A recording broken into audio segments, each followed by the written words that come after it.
अस्सलाम वालेकुम, नमस्कार। मैं हूं नूर आलम और आप देख रहे हैं न्यूज़ 4000 बी। आज बहुत बड़ा अपडेट आया है। पिछली रात आज सुबह ईरान ने कुव्वैत अली अल सालेम बेस पर बहुत बड़ा हमला किया। इस हमले में अमेरिका का डिफेंस सिस्टम पूरी तरह फेल हो गया और सबसे बड़ी बात, 15 से ज़्यादा अमेरिकी सैनिक मारे गए इस हमले में, या वो घायल भी हुए हैं बहुत सारे। ये पहली बार नहीं है जब अमेरिकी सैनिकों को नुकसान हुआ हो या नुकसान उठाना पड़ा हो, लेकिन इस बार की बात अलग है। अमेरिका जब तक अपने सैनिकों की नुकसान होने की खबर दबाता रहता है, ये तो आम बात हो चुकी है दोस्तों। लेकिन ये खबर जब सामने आ गई, तो आइए विस्तार से समझते हैं कि आखिर क्या हुआ, क्यों हुआ और आगे क्या हो सकता है। सबसे पहले समझते हैं कि सी रैप सिस्टम यानी पैट्रियट सिस्टम, ये एक बहुत ही एडवांस एयर डिफेंस सिस्टम है। लेकिन ये सिर्फ हवाई हमले को नहीं रोकता, ये रॉकेट और आर्टिलरी बम को भी मार गिराता है। इसकी खासियत ये है कि ये 1 मिनट में 4500 टन राउंड फायर करता है, यानी ये बारूद की बारिश करता है, ताकि किसी भी दुश्मन के हमले में बीच में नष्ट कर दिया जाए, हमले के बीच में ही नष्ट कर दिया जाए, यानी बर्बाद कर दिया जाए। इस सिस्टम को ख़ास तौर पर आबादी इलाकों को बचाने के लिए डिज़ाइन किया गया और बनाया गया है ख़ास, ताकि सिविलियंस की जान की खतरा ना हो। कुवैत में ये सिस्टम लगा है और ये इराक़ में भी लगा हुआ है, ये बहरीन में भी है, ये जॉर्डन में भी है। अब क्या हुआ, कल रात ईरान ने अपनी मिसाइलें इसी सिस्टम को सीधा निशाना बनाया। अमेरिकी सिस्टम ने जब जवाबी कार्रवाई की, लेकिन उसके कोई इंटरसेप्टर मिसाइल हवा में ही फट गए और ईरान की मिसाइलें अपने निशाने पर जा लगी। इसमें 15 से ज़्यादा अमेरिकी सैनिक का नुकसान हुआ। कितने मारे गए हैं, कितने घायल हैं, पुष्टि नहीं हुई है। लेकिन इतना ही नहीं, इराक़ के अरबिल में अमेरिकी बेस अल हरीद पर भी हमला हुआ। बगदाद में विक्ट्री बेस पर भी हमला हुआ, वहाँ पर भी। और ये हमला ईरान की तरफ से सीधा किया गया, ना कि इराक़ी रेजिस्टेंस के खिलाफ ग्रुप कैसे। यानी ईरान अब खुलकर सामने आ गया है। ये बहुत बड़ी बात है।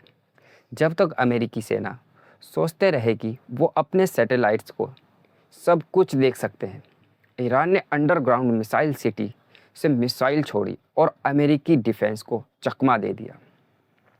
ईरान के हमलों के जवाब में अमेरिका ने भी कई हमले किए, लेकिन यहाँ बड़ी बात ये आ जाती है कि अमेरिका का रिटेलिएशन यानी जवाबी कार्रवाई बहुत ही धीमा था। तेहरान में पहली बार एयर डिफेंस सिस्टम एक्टिव हुआ, यानी अमेरिकी विमान ने ईरान की राजधानी के करीब आने की कोशिश की, लेकिन ईरान का डिफेंस सिस्टम सक्रिय हो गया, आक्रामक हो गया। अमेरिका के जहाज़ शहर में चिल्ड्रंस हॉस्पिटल बमबारी की ईरान में। ये बहुत ही बुरा कदम है अमेरिका की तरफ से। एक बच्चों के अस्पताल पर हमला किया, एक स्कूल पर हमला किया। लेकिन ये दिखाता है कि अमेरिका अब सिविलियन को भी टारगेट से पीछे नहीं हट रहा है, हर इसमें बमबारी कर रहा है। ये वही शहर है जिस पर 40 दिन की जंग के दौरान भी भारी बमबारी हुई थी। अमेरिका को लगता है कि यहाँ ईरान की अंडरग्राउंड मिसाइलें सुविधाएं हैं, लेकिन वो धरती के 50 से 60 फीट के नीचे है और अमेरिकी बम इतनी गहराई तक नहीं जा सकती। सिस्तान, बलूचिस्तान, जौनपुर और हिंगम आइलैंड पर भी अमेरिका ने हमले हुए, लेकिन वहाँ कोई बड़ी कामयाबी नहीं मिली। अब एक बड़ी बात, अमेरिकी सेना ने खुद ट्रंप से 14 दिन का समय मांगा है। सेना कह रही है, हमारे पास अभी कोई ब्लूप्रिंट नहीं है कि इस फेज़ में हमें क्या करना है।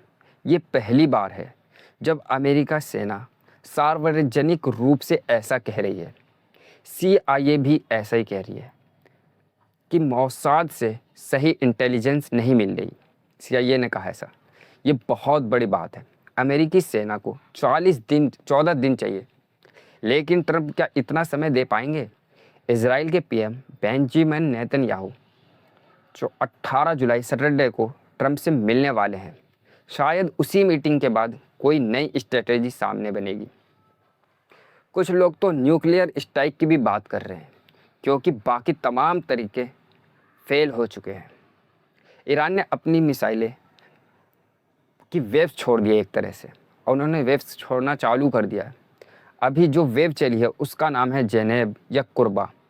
ये IRGC Islamic revolutionary guard corps की ओर से है। ये बहुत अहम संकेत है। जब कोई सेना अपनी हमला को वेव्स का नाम देने लगती है, तो इसका मतलब ये है कि लंबी जंग के लिए तैयार है। 40 दिन की जंग और 100 वेव्स चली थी। अब ये नया दौर शुरू हो गया है। गल्फ देशों की स्थिति यानी मिडल ईस्ट की स्थिति। बहरीन में अमेरिका 5वें बेड़े 5th फ्लीट जेट्स में हवाई जहाज़ से हमला हुआ। बहरीन ईरान से गुहार लगा रहा है कि उस पर हमला ना करे, लेकिन ईरान कह रहा है तुम्हारे यहाँ अमेरिकी सैनिक छुपे हैं, हम उनको चुन चुन कर मारेंगे। कुवैत में भी अमेरिकी सैनिक है। आज सुबह यहाँ भी एक पैट्रियट इंटरसेप्टर मिसाइल हवा में फट गया। यानी अमेरिकी डिफेंस सिस्टम अब फेल हो रहे हैं, पहले भी फेल हुए थे। जॉर्डन के किंग फैसल एयरबेस पर भी भरोसा नहीं, वहाँ पर भी हमला हुआ है। और आज के मुवाफिक सल्ती एयरबेस पर भी हमला हुआ है। वहाँ एयर डिफेंस सिस्टम थे, लेकिन वो एक्टिवेट नहीं हो पाए। दुबई और अबू धाबी, यहाँ भी अमेरिका का सीक्रेट इंटेलिजेंस है। अगर अमेरिका ने तेहरान पर बड़ा हमला किया तो ईरान सीधा दुबई के एयरपोर्ट पर और सैन्य ठिकानों पर सीधा मिसाइलें बरसाएगा। अब एक दिलचस्प बात, ईरान ने अब तक अरब ऑपरेटर्स जो अमेरिकी सिस्टम चलाते हैं को नहीं मारा, सिर्फ अमेरिकी अफसरों को मारा है। ये ईरान की राजनीतिक लाइन है। हम अरब भाइयों को नहीं मारना चाहते, हम सीधे अमेरिका से लड़ रहे हैं। और ये एक बड़ी रणनीति है ताकि अरब देशों को ईरान के खिलाफ ना उठा सके। यहाँ सबसे बड़ी बात यह है कि अमेरिका की खुफिया एजेंसी व्यवस्था पूरी तरह वो चरमरा गई है। CIA और मोसाद के रिश्ते क्यों ख़राब हो रहे हैं दिन ब दिन। 40 दिन के जंग के दौरान मोसाद ने CIA को कई गलत रिपोर्ट दिए। उन्होंने पहले ही कहा था, गलत रिपोर्ट भी दिया कि मिसाइलें ख़त्म है, ये ख़त्म है, हम मार देंगे, तख्ता पलट हो जाएगा। कुछ भी नहीं हुआ। कहा गया था कि ईरान में बड़े पैमाने पर विरोधी प्रदर्शन होंगे और वो सड़कों पर आ जाएंगे, लेकिन ऐसा हुआ ही नहीं। अल जज़ीरा अल-लजानी ईरानी के पूर्व अध्यक्ष एसेसियन ने वादा किया कि बाद कहा गया था कि सड़कों पर प्रदर्शनकारी उतरेंगे, लेकिन रेवोल्यूशनरी गार्ड ने हज़ारों थे, उन्हें भगा दिया। फ्यूनरल के समय भी मोसाद ने कहा कि ये सब ज़बरदस्ती लोगों को बुलाया गया, लेकिन बाद में वेस्टर्न वर्ल्ड ने भी और उनकी मीडिया ने भी समझ लिया कि ये सच है। इसका नतीजा CIA अब मोसाद पर भरोसा नहीं करती। मोसाद ने CIA को मिसलीड किया और अब CIA अमेरिकी सेना से ही इंटेलिजेंस मांग रही है। लेकिन अमेरिकी सेना को इंटेलिजेंस अधिकारियों में ही बदलाव हो चुका है। बहुत सारे लोग तो रिज़ाइन कर चुके हैं, कुछ बदल गए हैं, कुछ ने रिज़ाइन कर दिया। अब नेतन्याहू क्या करने वाले हैं?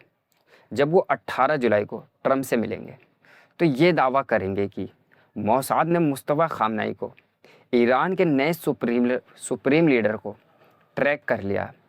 अमेरिका लंबे समय से मुस्तफ़ा ख़ामनेई को निशाना बनाना चाहता है, क्योंकि उनका मानना है कि अगर वो मारे गए तो ईरान कमज़ोर पड़ जाएगा या कमज़ोर हो जाएगा।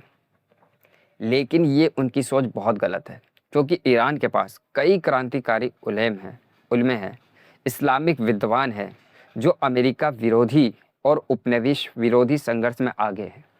मुस्तफ़ा के बाद भी नए लीडर भी आ जाएंगे। अमेरिका ये भूल रहा है कि ईरान के नेतृत्व में एक सिस्टम बना है, सिर्फ एक व्यक्ति का नहीं है कि आप एक व्यक्ति को मार दो तो बदल जाए, उसकी जगह दूसरा आएगा, वो और खुकार हो सकता है। ये इलाका ईरान के पश्चिम में है, जहाँ अंडरग्राउंड मिसाइल सिटी बनी है। अमेरिका ने 40 दिन की जंग में भी और अब भी खुरमरदार बम गिराए, लेकिन गुफाओं के अंदर स्थित मिसाइलें सुरक्षित हैं। अमेरिका बम ज़मीन के 50 से 60 फीट नीचे तक नहीं पहुंचा पाता, जबकि ईरान की मिसाइलें वहां से आसानी से निकलकर अमेरिकी बेसों पर सीधा हमला करती है और हमला कर रही है। ये ईरान का परमाणु स्थल है, यानी जगह है, जो 200 से 250 किलोमीटर फीट नीचे है ज़मीन के। अमेरिका हमेशा इस पर हमले से बचता था, क्योंकि वहाँ पहुँचना लगभग नामुमकिन है, यानी इम्पॉसिबल है। लेकिन इस बार अमेरिका ने खुलकर कहा है कि यहाँ भी हम हमला कर सकते हैं। ये सवाल बना हुआ है। ईरान ने अमेरिकी कम्युनिकेशन सिस्टम को भी चौपट करने का शुरू कर दिया है। कुवैत हुआ, जॉर्डन में भी आज सुबह सुबह एयर सायरेंस बजते रहे, जबकि मिसाइलें आ रही थी। फिर कुछ देर बाद बजना ही बंद हो गया। इसका मतलब यह है कि अमेरिकी वार्निंग सिस्टम काम नहीं कर रही। अगर सायरेंस नहीं बजेंगे तो सैनिक किसी भी हमले से बच नहीं सकते, वो मर भी सकते हैं।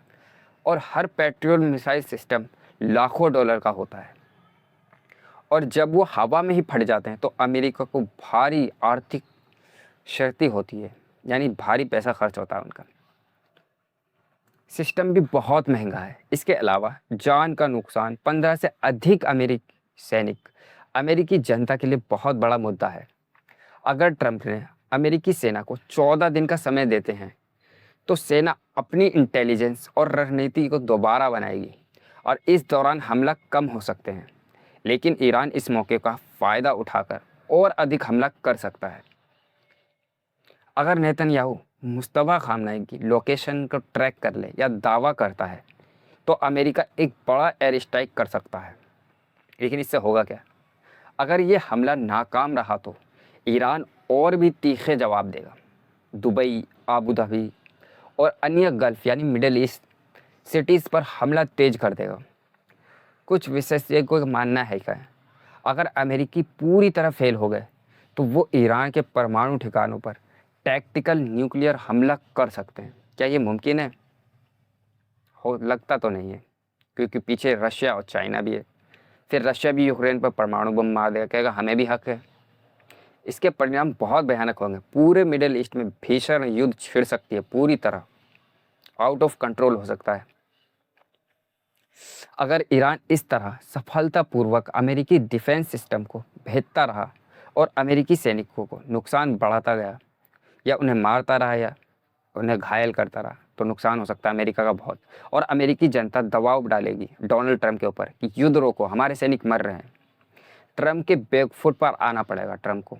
आज सुबह की रिपोर्टिंग बहुत गंभीर है। 15 से अधिक अमेरिकी सैनिक हताहत, अमेरिकी डिफेंस सिस्टम बेअसर हुए, और ईरान को लगातार बढ़ते हमले हो रहे हैं। ये सब मिलकर एक नए युद्ध की शुरुआत कर रहे हैं। अमेरिका कमज़ोर दिख रहा है, वीक दिख रहा है, क्योंकि उसके पास जवाब नहीं है। उसकी सेना में ही और उसके खुफिया संगठन आपस में ही लड़ रहे हैं। ईरान ने रणनीति बना ली है लंबी जंग की। वो अंडरग्राउंड मिसाइल सिटीज़ और अमेरिकी सहयोगी को अलग करने की कोशिश कर रहा है। आपको अपडेट देता रहूँगा। अपनी राय कमेंट में ज़रूर बताइए। चलिए मिलते हैं आपसे नेक्स्ट वीडियो में।